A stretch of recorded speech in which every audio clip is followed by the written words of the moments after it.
ಕಾಣಬೇಕು, ಕನಸು ಕಾಣಬೇಕು.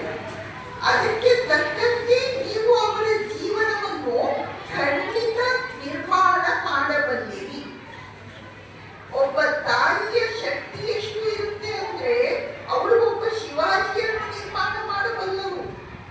ಒಬ್ಬ ತಾಯಿಯ ಶಕ್ತಿ ಎಷ್ಟು ಇರುತ್ತೆ ಅಂದ್ರೆ ಅವಳು ಒಬ್ಬ ರಣಜಿತ್ ಸಿಂಗ್ನನ್ನು, ಮಹಾರಾಣಾ ಪ್ರತಾಪನನ್ನು, ಸರ್ ಎಂ ವಿಶ್ವೇಶ್ವರಯ್ಯನವರನ್ನು, ಈಶ್ವರ ಚಂದ್ರ ವಿದ್ಯಾಸಾಗರನನ್ನು ನಿರ್ಮಾಣ ಮಾಡಬಲ್ಲರು.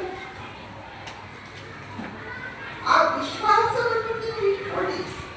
ನಿಮ್ಮಲ್ಲಿ ನೀವು ಆ ವಿಶ್ವಾಸವನ್ನು ಹೊಂದಿ ಮಕ್ಕಳಲ್ಲೂ ಆ ವಿಶ್ವಾಸವನ್ನು, ಶ್ರದ್ಧೆಯನ್ನು, ನಂಬಿಕೆಯನ್ನು ತುಂಬಲು ಪ್ರಯತ್ನವನ್ನು ಮಾಡಿ.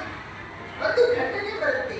ಶಿವಾಜಿಯ ತಾಯಿ ಗೀತಾಬಾಯಿ, ಅವಳು ಇನ್ನೂ ಚಿಕ್ಕ ಹುಡುಗಿ, 7-8 ವರ್ಷದ ಚಿಕ್ಕ ಹುಡುಗಿಯಾಗಿರ್ತಾಳೆ. ಅವಳು ಮನೆಯಲ್ಲಿ ಕಿಟಕಿಯಿಂದ ನೋಡ್ತಾ ಇದ್ದಾಳೆ. ಎದುರುಗಡೆ ಒಂದು ಹಿಂದೂ ದೇವಸ್ಥಾನ. ಆ ಹಿಂದೂ ದೇವಸ್ಥಾನ